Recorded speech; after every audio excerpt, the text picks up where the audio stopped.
मध्ये जी चालू समस्या हे बोलून काळाची गरज आहे. आता प्रचारात्मक संपतोय जी सध्या नवतमिशीने सुरू हे लोकांना आपल्या माध्यमातून जाणं काळाची गरज आहे. बाळांनो, छत्रपती संभाजी महाराजांनी मला ज्या टायमाला उमेदवारी दिली बघा छत्रपतीचं मन किती मोठं आहे. एखादा राजाच्या जागेवर दुसरं कोणी असतं भतेबद्दल ऐकलं आहे माझा पक्ष आहे आपण डायरेक्ट म्हणतो की जर पाटलांनी उमेदवार दिला तर मी माघारी घे तुला कोण उमेदवार करणार नाही तर तुम्हाला दुसरा उमेदवार द्या. पण त्यावेळेस मला काय म्हणलं राजे अरे मी आणि म्हणत एकच आलो त्यांचा जो विचार तोच माझा उमेदवार आहे. त्यांनी काय उमेदवार दिला पण त्यांच्या उमेदवाराच्या पाठीमागे उमेदवार नाही मी त्या ठिकाणी उमेदवार देणार नाही आणि तुम्ही दुसऱ्या उमेदवाराचा भागच माझा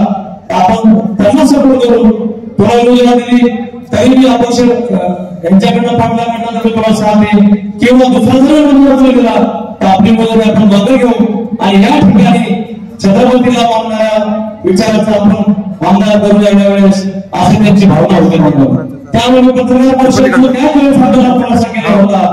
अनेक पत्रकार बांधवांना माहिती या ठिकाणी अनेक समोर बसलेले तरुण बांधव आहेत सोशल मीडियाच्या माध्यमातून आपण बघितलं. मी वेळोवेळी माझी भूमिका जाहीर केली की महाराष्ट्राच्या मतदारसंघामध्ये जी सध्या परिस्थिती निर्माण झाली सांगतो त्यामुळे या ठिकाणी एवढं सांगायचे क्षीरसागर तर दोनच नव्हते पण जी जनता सर्व जाती धर्माची मग त्यामध्ये भारत असं नाही की नुसती भारत समाजावरती लोक आहेत इतर सर्व समाज कोणालाच लोक आहेत तुम्हाला असतो क्षीरसागर ते ओबीसीला नव्हे ते लातूर नव्हे मराठा बांधवाला नव्हतं आणि यांनी 40 वर्षामध्ये एवढी पिळवणूक केली एवढं खोटं नाटक करून एवढं त्रास दिला या मतदारसंघाला त्यामुळे हे कोणालाच नव्हतोय परंतु हे काय करतात वर्षे पक्षात एकदा महायुतीकडे जातात सगळ्या दोन इतिहास सांगतात महायुतीकडे शिंदे जातात दोन इतिहास सांगतात पैशाचा जो संस्थेचा सगळा असं या बाबतीत मग पक्षश्रेष्ठी काय करते आमच्यासारख्या तरुणांना ग्राम बाजूला मी जास्त वेळ घेणार नाही राजूने सर्व पुण्याला सवय आणि 5 वाजता प्रचार बंद होतोय त्यांनी मला सांगितलं होतं मी फक्त तुम्हाला 1 तास देऊ शकतोय ते जवळपास 11:30 वाजले माझ्याकडे आणि आता जवळपास 2 वाजले तरी देखील त्यांनी कसली घटली आणि मला वेळेचं भान आहे मी आपल्या जास्त वेळ घेऊ नाही परंतु या सगळ्याच्या माध्यमातून मतदारसंघातल्या जनतेला मला आवाहन करायचंय या ठिकाणी सगळ्यांना शिवसेनेला मुक्त करायचंय आणि हीच भावना आहे त्यामुळे मी या वेळ गेलेली नाही मी महाराजांच्या समोर साक्षीने सांगतो आम्हाला शिवसेनेला नको त्यासाठी आजही देखील काही लोक त्याकडे बोलत असतात तर मी अजून तुम्हाला सांगतो महाराजांसोबत कसली चर्चा केली नाही माझं त्या दोन्ही उमेदवारांना पक्षाला एक तर तुम्हाला सांगितलं होतं जागेप्रमाणे मी त्याला साक्षीदार आहे की सगळे अपक्ष भारत करा तुम्ही का काढले नाही कोणाच्या सांगून ठेवले कोणाची सुपारी घेऊन तुम्ही ठेवले हे पहिलं तुम्ही जनतेला सांगा तुम्ही जागे पडल्यापेक्षा मोठे झालात का आणि जे 15 लोकांनी उमेदवार काढले त्यांनी कोणते शब्द काढले तुम्ही दोघांनीच का नाही काढले पण चला चांगल्या हातात नाही तुम्ही जरी कोणाची सुपारी घेऊन उभा राहिला असला तरी माझं तुम्हाला वाढून आहे अजून वेळ घेऊन आता 2 वाजल्या तुम्ही 5 वाजता 6 वाजता कुठेही पत्रकार परिषद बोलवा एखाद्या ठिकाणी गडावर जा एखाद्या ठिकाणी एखादा वैयक्तिक माणूस बसा आणि जर आपल्याला शिवसेना भांडवल असेल तिन्ही उमेदवार एकत्र या ठिकाणी येऊन बसा आणि एखाद्या पत्रकार परिषद बोलवा लाईव्ह करा सर्व जिल्ह्याला बघूया की या ठिकाणी काय झालंय महाराजांना मी सांगितलं की आम्हाला शिवसेना नको महाराजांचं एकच म्हणणं आहे या मतदारसंघातल्या जनतेचं जे भावना आहे त्या माझ्या भावना या मतदारसंघातल्या जनतेच्या भावनेनुसार मला काही करायचं नाही मी छत्रपतीचा वंश आहे जे लोकांच्या मनात आहे तेच मी करेन ही भावना छत्रपती राजांची आहे त्यामुळे या सगळ्याच्या माध्यमातून सामायिक वेळ गेला नाही आज संध्याकाळी 6 वाजता तिन्ही उमेदवार एकत्र बसायचं जे दोन पक्षाने मी जी लोकांची भावना मी ते बोलतो याबद्दल माझी कसली महाराजांसोबत चर्चा झालेली आहे पण तरी मी अधिकृतरित्या बोलतो त्यांनी 6 वाजता या ठिकाणी दोन्ही उमेदवार पक्षाने तिसरं बसायचं पत्रकार परिषद बोलवली आणि सगळा महाराष्ट्र असेल बीड जिल्हा असेल बीड मतदारसंघ असेल त्यांनी बघायचं आणि लाईव्ह करून एक लहान मुलाला पुढे बोलायचं आणि एक चिठ्ठी काढा त्याची चिठ्ठी त्याच्या मागे उभं राहू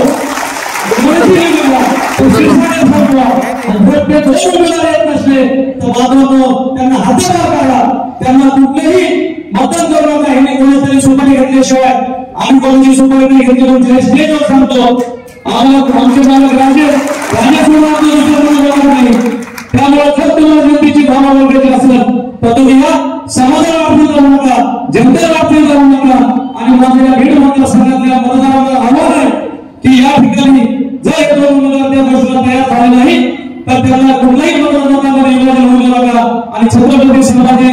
महाराज यांच्या हात बळकट करण्यासाठी या ठिकाणी 1 कोटी मतांचा आशीर्वाद देऊन विजय करा. एवढं या प्रसंगी बोलवायला थांबतो. जय हिंद, जय भारत. पहिल्यांदा बीड जिल्ह्यात क्रांती होणार आहे. विजय होत येतो जेव्हा आपल्या हातामध्ये राजकीय सत्ता येण्याचं एक वातावरण दिसतं तेव्हा दिशाभूल करण्याचं काम या जिल्ह्यामध्ये सुरू असतं. विकासाच्या नावावर कोणी मतं मागत नाही, जातीच्या धर्माच्या नावावरती मतं मागायचे, आडनावाच्या नावावरती मतं मागायचे. या बीड जिल्ह्यामध्ये बीड सेंटरला क्षीरसागर, बाजूला कोंडी आणि त्याच्या बाजूला पंडी या तिन्ही घराणेशाहीचा अंत करण्याची ताकद छत्रपती संभाजी महाराजांमध्ये आणि त्याच्यामध्ये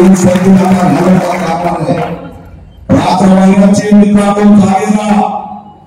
छत्रपती राजश्री शाहू महाराज, छत्रपती शिवाजी महाराजांचं वंशज आपल्या पाठीशी आहे. त्यामुळे एक खोटा नेगेटिव्ह या भागात पसरवला जाईल. विशाळगडचं प्रकरण पुढे करून राजांना बदनाम करण्याचा या धर्माचा ठरवण्याचा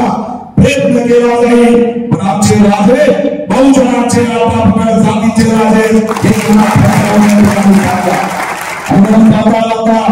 आपल्याला आवाहन करतोय की बीडमधील प्रस्थापित घराणेशाही उद्ध्वस्त करण्यासाठी ठाणे हाच एकमेव पर्याय आहे. आणि या आंदोलन चालवण्याची जबाबदारी त्यांनी घेतली होती. राजांनी या आंदोलनाला सुरुवाती काळापासून हे आंदोलन उभा केलेलं आहे. हे आंदोलन जर मोल द्यायचे असेल तर राजकीय सत्ता हातात घेतल्याशिवाय पर्याय नाही. अतिशय खेळाने मी तुम्हाला सांगतो बीड जिल्ह्यामध्ये जेव्हा मराठा नेतृत्व उभा राहतं मग आमच्या नंदरच्या माध्यमातून उभं राहिलं, त्याच्या आधी जयश्री गायकवाडच्या माध्यमातून उभं राहिलं, त्यानंतर खांडेच्या माध्यमातून उभं राहिलं. तेव्हा एकतर आमच्या हत्या केल्या, नाहीतर आम्हाला जेलमध्ये टाकलं, नाहीतर आमच्या ही लढाई खूप गंभीर आहे. बहुजनांच्या अस्तित्वाची लढाई आहे. ही लढाई तुम्ही जिंका असे अपेक्षा बाळगतो. थांबतो. जय भीम, जय शिवराय.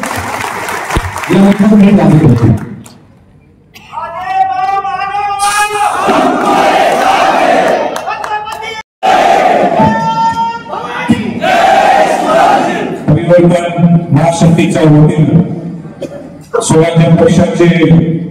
अधिकृत उमेदवार माननीय कुलदीप पाटील जे आमदार व्यक्त केले, ऑल इंडिया पॅन्थरचे राष्ट्रीय अध्यक्ष माननीय दीपकभाई केदार, इथं उपस्थित माननीय गिरीश साहेब, समाजाचे अध्यक्ष माननीय आप्पासाहेब पुणेकर, हिवराईच्या आमच्या समाजाचे उमेदवार पूजाताई मोरे आणि इथं उपस्थित सर्व अतिशय वेळ कमी आहे. पण नारायणगडला जायचं होतं, नारायणगड महाराजांना आशीर्वाद घेऊनच पुढे निघायचं होतं. म्हणून निघत जाऊन आम्ही इथं हिवराईची सभा करून 4 वाजता 3:30 पर्यंत टेकऑफ करायचं. पण प्रमुख मुद्द्यानुसार बोलणार आहे की या 50 वर्ष या 75 वर्षात इतकं गलिच्छ राजकारण महाराष्ट्राने केव्हा पाहिलं नाहीये. आणि म्हणूनच हे कशामुळे घडवले, कोणाच्यामुळे घडवले याची आत्मचिंतन करण्याची वेळ आहे. बद्दल आपल्याला सांगायचंय की खऱ्या अर्थाने जे सगळं राजकारण सुरू आहे, कोण कुठल्या पक्षात आहे, कोण कुठल्या गटात आहे, कुठल्या पक्षात दुसऱ्या पक्षात कशी होती मागतात हे सगळं समृद्ध महाराष्ट्रात मागवलेलं आहे. एक सुसंस्कृत महाराष्ट्र घडवण्यासाठी त्या स्वराज्य पक्षांची एकमेव आहे. मला सांगा आपल्या भागाच्या हे कुटुंब 30-25-30 त्यांच्या हातात चालतंय. या विस्थापित लोकांनी स्वप्न बघायचं नाही का? आज पूजा मोरे असतील, आपले तुमचे भाऊ असतील, हे स्वप्न बघायचं नाही. ह्यांच्या घरातच ह्याच्यावर पैसा नगद मस्त सगळं असल्यामुळे हिंदी समजून करायचं या 25 वर्ष तुम्ही 25-30 वर्ष तुमच्या घरात आणताय हा एकाने ओरडायचं एकाने मारायचं की असं त्याचं सगळं खेळ कुटुंबात सगळं म्हणजे यांच्या घरातच आमचं की जेवायला एकत्र हे सगळे ठरवून हा सगळा कार्यक्रम सगळं आज साहेब 25 वर्ष राजकारणात आहे तुमच्याकडे 20-25 वर्ष 20-25 लाईट तुमच्याकडे पाणीच होत नसते अशी परिस्थिती या फील्डमध्ये इथं उद्योग चालले नाही इथं रोजगार का निर्मिती होऊ शकत नाही असे अनेक प्रश्न इथं सगळे निर्माण झालेले मी मला फोन नंतर तुम्ही विचार करत गेले या प्रस्थापित लोक इतके टगे इतके माजलेले पैशाचे माल त्यांच्याकडे हे संपवण्यासाठी हीच वेळ याच्यात पुढे संधी मिळणार नाही नाहीतर बस आणि 20-25 वर्ष आम्ही सत्ता पाहतो आणि मग दुसरं क्षीरसागर बीट समजे क्षीरसागरच दुसरा सामान्य माणूस जो खऱ्या शेतकऱ्याचा मुलगा असेल जो समाजाचा मुलगा असेल जो समाजासाठी लढतो या लोकांनी स्वप्न बघायचं नाही या लोकांनी विचार करायचं मी सुद्धा आमदार होऊ शकतो मी सुद्धा खासदार होऊ शकतो मी सुद्धा पालकमंत्री होऊ शकतो काय ह्याचीच बाबूदारी बाबूदारी भरून करण्याची वेळ हीच आता करत नाहीये काही कोण म्हणत नाही हे मला सांगायचं मला आपल्या मुलांना सांगायचं या प्रसंगी सुद्धा आज मनोज जरांगे पाटील आणि मी आजचे उद्दिष्ट आहे एकच आहे उद्दिष्ट ज्यावेळी लाठीचार्ज झाला त्याच्या अगोदरपासून मनोज जरांगे पाटलाला प्रामाणिक कार्यकर्ते समाजाचं त्याला सहकार्य करण्याची याची संभाव्य छत्रपती नेहमी जबाबदारी घेतली माझ्या पंतप्रधानांनी राजेश्री छत्रपती शाहू महाराजांनी पहिलं आरक्षण दिलं 1990 मध्ये अनुसूचित जाती म्हणजे एससी ओबीसी आणि मराठा समाजाचा समावेश आज मराठा समाजाला बाहेर फेकले गेले म्हणून त्याला मुख्य प्रवाह आणण्यासाठी माझा 20 वर्ष प्रामाणिक प्रयत्न आहे आणि म्हणून ज्यावेळी लाठीचार्ज झाला पहिला कोल्हापूरमधून धावून येणारा हा संभाजीराजे आहे म्हणून आज मला सांगा आज जी मराठा समाजाची भूमिका मनोज जरांगे पाटलांनी घेतली कुठल्या पक्षाने त्याला सपोर्ट केला नुसतं तिथं जायचं आणि आम्ही तुमच्याबरोबर अहो स्वराज्य पक्षाने ठरवलेलं स्वराज्य पक्षाने ठरवलंय की जी मराठा समाजाची भूमिका मनोज जरांगे पाटील घेतली ही स्वराज्य पक्षाची भूमिका असणार मी छत्रपती घराण्याचा जन्म झालाय शिवाजी महाराजांनी ज्यावेळी स्वराज्य निर्माण केलं 18 पगारचा 12 निर्माण केलं राजेश्री शाहू महाराजांना सुद्धा आरक्षण येत असेल असं मानण्यात दिलं नाही त्या सगळ्या बहुतेक समाजाचे आरक्षण आज मराठा समाज भाग फेकण्यात दिल्याने मला सुद्धा हे कळते की या शिवाजी महाराजांच्या घरात माझा जन्म झाल्यामुळं मला सगळे बहुतेक समाजातील लोक महत्वाचे पण हे सगळं होत असताना आरक्षण जे आपल्याला द्यायचे त्या लोकांचा सुद्धा आपण काढून घेणार नाही या लोकांना सुद्धा आपण अन्य मुद्द्याने बहुतेक समाजातील सगळ्या लोकांना आरक्षण मिळणार पण आपल्याला 50% वर आरक्षण हे आपल्याला केंद्र सरकार देणार नाही का नरेंद्र मोदींची ती जवळ इच्छा नाहीये ते देणारच नाही 50% आज वरच्या आरक्षण दिलेले एससीबीसी मधून टेक्निकल सुद्धा अवघड आहे पण आपल्याला 50% का मराठा समाजाला निश्चित आरक्षण देऊ शकतो आणि एक पक्ष कुठल्याही पक्षाने जाहीर भूमिका घेतली नाही की आपण 50% आरक्षण देऊ शकतो एससी सोडून ओबीसी मध्ये आपल्याला निश्चित आरक्षण देऊ शकतो का सामाजिक मागासवर्गीय धर्मामध्ये आरक्षण तुम्ही सामाजिक मागासवर्गीय आरक्षण आपण ओबीसी मध्ये मिळते म्हणून मला पण देण्याच्या सगळे हा विषय सविस्तर पद्धतीने बोलेल पण एक लक्षात घ्या हे आजपर्यंत हे सगळे क्षीरसागर मंडळी आणि हे सगळे पक्ष तुमचा खेळ कुठला लागले मला सांगा नरेंद्र मोदी म्हणतात काय म्हणतात 74,000 कोटी रुपयाचं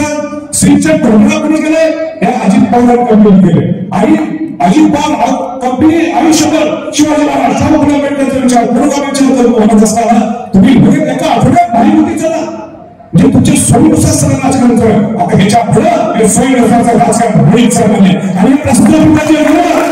हे विस्तारित आणि म्हणूनच या स्वराज्य पक्षाची निर्मिती झाली जिथे अन्याय त्या अन्यायाच्या विरोधात भूमाकाराची ताकद हे स्वराज्य पक्षाची न्याय मिळण्याची भूमिका ही स्वराज्य पक्षाची असते म्हणून जास्त वेळ न देता पुढील भावना तुम्ही एक पोहोचून समाजाचं काम करत असणारा व्यक्ती आहे सगळ्यांना घेऊन जाणारा व्यक्ती भराडूचा नेतृत्व आणि तुम्ही कामगार तुम्ही एकदा विस्तार केला तुम्ही चिन्ह आपलं काय पेढ्याचं नीट आहे क्रमांक नंबर काय 5 नंबर लक्षात ठेवा किती क्रमांक आहे 7 नंबर आणि म्हणून धर्माचे मोठे कुशल खांडेकरांचे हे सगळी वेळ सगळं आपल्याकडून लागलेली आहे सगळी मिळालेली दाखवली. मग सगळ्यांनी एक चांगला निर्णय घ्यावा आणि एक सुसंस्कृत एक उमेदवार सुसंस्कृत स्वराज्य पक्ष ताकद मिळवण्यासाठी सुसंस्कृत महाराष्ट्र घडवण्यासाठी तुम्ही सगळ्या प्रकारचा याची विनंती होतो. आणि माझं एक विनंती राहणार आहे खांडेंना आणि पूजकताईंना की तुम्ही